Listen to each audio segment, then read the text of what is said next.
എല്ലാവർക്കും നമസ്കാരം. ഞാൻ സരിത മഹേശ്വരൻ. ഇന്ന് ശ്രീകൃഷ്ണവിലാസ മഹാകാവ്യത്തിൻ്റെ 10ാമത്തെ സർഗത്തിലെ 109, 110 എന്നീ 2 ശ്ലോകങ്ങളാണ് നമ്മൾ പഠിക്കാൻ പോണത്. 2 ശ്ലോകങ്ങളിലും ഉപജാതി വൃത്തം തന്നെയാണ് കവി ഉപയോഗിച്ചിരിക്കുന്നത്.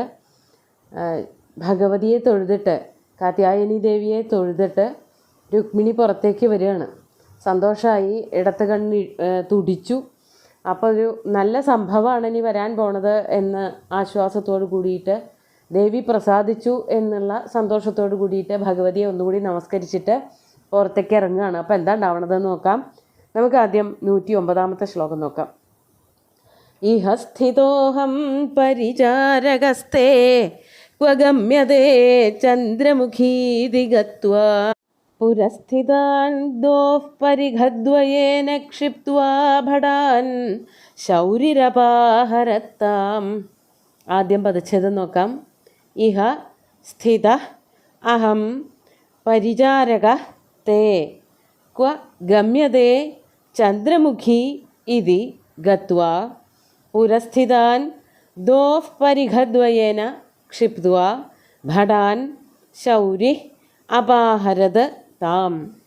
ഈ ഒരു ശ്ലോകം വായിക്കുമ്പോൾ ശരിക്കും നാരായണീയത്തിൽ ഇതന്നെയാണ് എഴുതിയേക്കുന്നത്. ഇതേ വാക്കുകളൊക്കെ തന്നെയാണ് മേൽപ്പത്തൂർ ഉപയോഗിച്ചിരിക്കുന്നത് എന്ന് മനസ്സിലാക്കുമ്പോൾ, മേൽപ്പത്തൂർ ശ്രീകൃഷ്ണവിലാസ കാവ്യം നല്ലോണം വായിച്ചിട്ടുണ്ട് നാരായണീയം എഴുതുന്നതിന് മുമ്പേ ഭാഗവതത്തിനോടൊപ്പം എന്നുള്ളതും നമുക്ക് മനസ്സിലാക്കാൻ പറ്റും.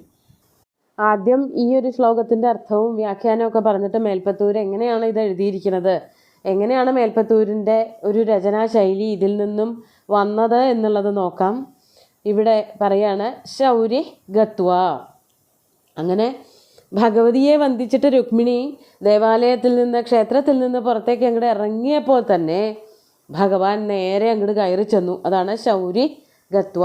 ശൗരി ശ്രീകൃഷ്ണൻ രുക്മിണിയുടെ അടുത്തേക്ക് ചെന്നിട്ട്, സമീപം ഗത്വ, അവിടേക്ക് തന്നെ ചെന്നിട്ട് ചോദിക്കുകയാണ്, ചന്ദ്രമുഖി ക്വ ഗമ്യതേ, ചന്ദ്രമുഖി ത്വയാ ക്വ ഗമ്യതേ. ചന്ദ്രമുഖി, നീ എവിടേക്കാണ് പോണത്?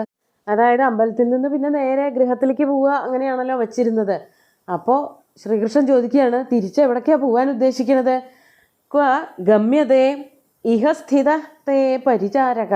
ഇങ്ങനെയൊക്കെ കേട്ടാൽ ഏത് സ്ത്രീകളാണ് വീഴാത്തത്? ഭഗവാനെ ചോദിക്കുകയാണ്, ഞാനിവിടെ നിൽക്കണ കണ്ടില്ലേ നിൻ്റെ പരിചാരകൻ, നിനക്ക് എന്താ വേണ്ടത്?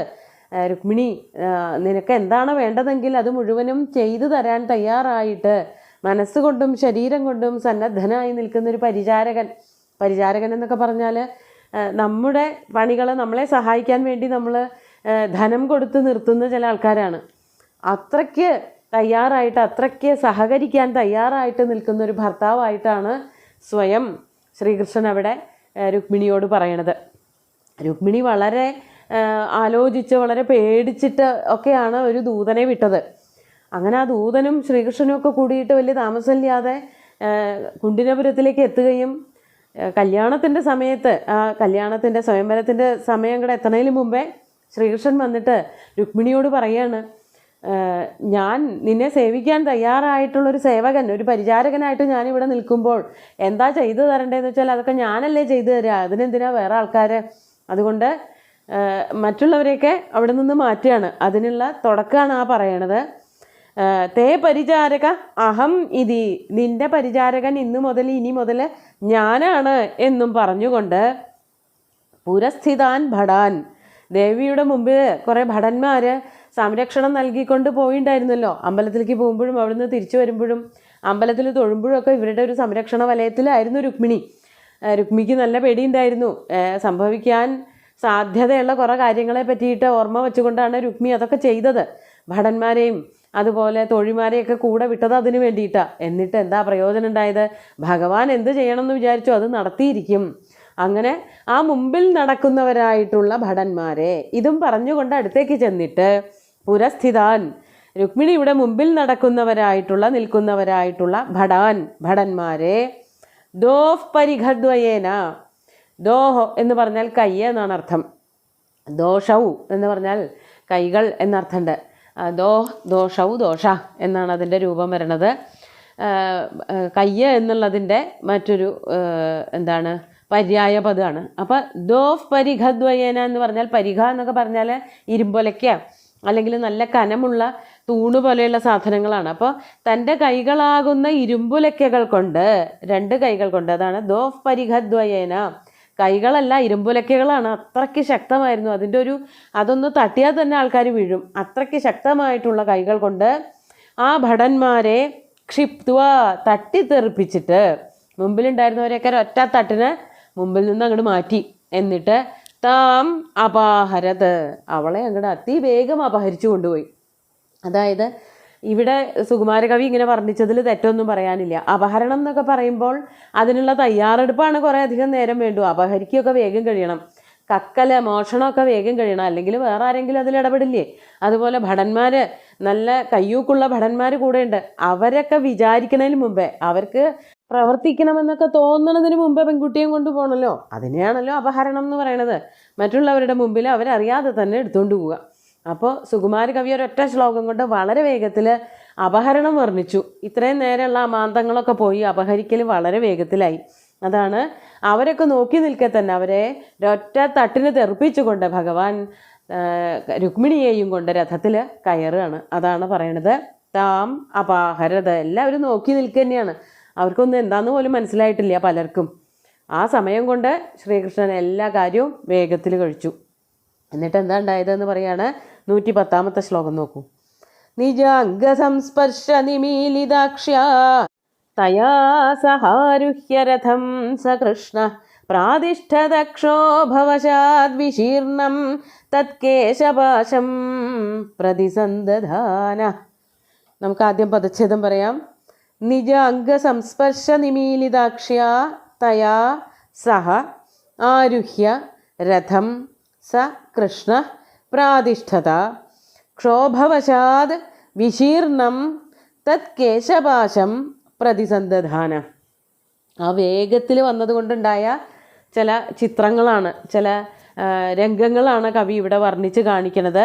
സ കൃഷ്ണ, ആ കൃഷ്ണനാകട്ടെ ആ ഭടന്മാരെ തട്ടിത്തെറിപ്പിക്കൽ കഴിഞ്ഞ ഉടനെ തന്നെ കൃഷ്ണൻ എന്താ ചെയ്തത്? രുക്മിണിയെ അങ്ങോട്ട് പിടിച്ചു, രുക്മിണിയെ അങ്ങോട്ട് കൈകളിൽ ഒതുക്കി. ആ സ്പർശം കൊണ്ട് തന്നെ രുക്മിണിക്ക് എന്തുണ്ടായി? നിജ അംഗ സംസ്പർശ നിമീലിതാക്ഷ്യാതയാ. ശ്രീകൃഷ്ണനെ സ്പർശിച്ചതോടുകൂടി തന്നെ രുക്മിണിക്ക് മോഹാലസ്യമാണ് സംഭവിച്ചത്.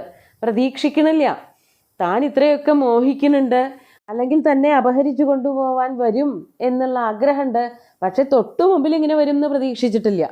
അങ്ങനെ വന്നപ്പോഴേക്കും പ്രത്യേകിച്ച് താൻ ഏറ്റവും ഇഷ്ടപ്പെട്ട ആരെ വരിക്കണമെന്നാണോ വിചാരിച്ചത് ആ ആളെ തന്നെ മുമ്പിൽ കണ്ടതോട് കൂടിയിട്ട്, അദ്ദേഹത്തിൻ്റെ സ്പർശം കൂടി ഉണ്ടായതോട് കൂടിയിട്ട് രുക്മിണി മോഹാത്സ്യപ്പെട്ടു പോയി. അതാണ് നിജ അംഗ സംസ്പർശ നിമീലിതാക്ഷ്യ. തൻ്റെ അംഗത്തിൻ്റെ സംസ്പർശമുണ്ടായപ്പോഴേക്കും കയ്യിൽ അങ്ങോട്ട് പിടിച്ച് കൊണ്ടുപോകണ്ടായത് അതൊക്കെ വേഗത്തിൽ കഴിഞ്ഞു.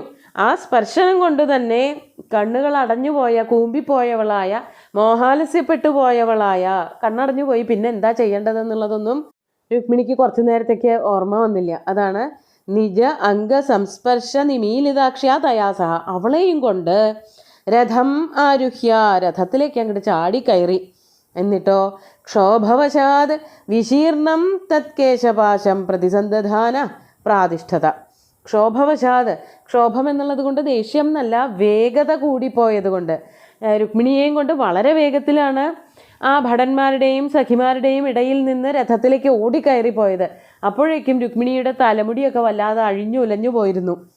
അതാണ് വിശീർണം തത് കേശപാശം, തസ്യാഹ കേശപാശം. അവളുടെ ഒതുക്കി വച്ചിരുന്ന തലമുടി ഓടുന്നതിൻ്റെ ഇടയ്ക്ക്, ഓടിച്ചാടി വരണതിൻ്റെ ഇടയ്ക്കൊക്കെ അഴിഞ്ഞുപോയി. അതൊക്കെ മാടി പിടിച്ച് ഒരുമിച്ച് പിടിച്ച് കെട്ടിവെക്കുകയും ചെയ്തു. അതാണ് തത് കേശപാശം പ്രതിസന്ദധാന.